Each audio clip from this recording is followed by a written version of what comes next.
आप देखो, अगर बोला गया, हमने क्या बोला भाई, टू लेवल पर जो है वो चीजों को बांटा गया है। Federalism has a two level of government, federalism का दो लेवल ऑफ गवर्नमेंट में एक तरीके से बांटा गया है। One of the government for the entire country, जो कि हमने क्या बोला, भाई फेडरल गवर्नमेंट जो होता है या फेडरल सिस्टम जो होता है वो दो, स्टेट और सेंटर। तो पहला क्या है, सेंट्रल गवर्नमेंट। और सेंट्रल गवर्नमेंट जो होती है वो सरकार किसकी होती है, पूरे देश की होती है।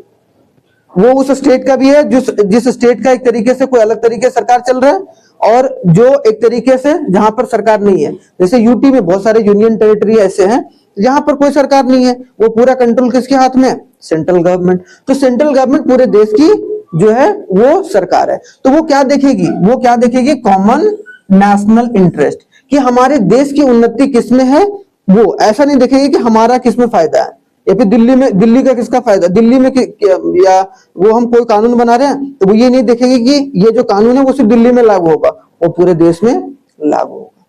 तो मतलब वो सेंट्रल गवर्नमेंट है वो कॉमन इंटरेस्ट को देख रही है कि नहीं। तो हमने क्या बोला, government of the entire country, that is the union government, जिसको हम लोग सेंट्रल गवर्नमेंट बोलते हैं। और गवर्नमेंट फॉर द प्रोविंस, पुराने जमाने में बोलते थे हम लोग, ठीक है, स्टेट को। तो states, that is called the state government. तो दोनों के बीच में बहुत अच्छे तरीके से समन्वय होना चाहिए। समन्वय का मतलब कि साथ में मिलकर चलना चाहिए। तो सबसे पहले हमने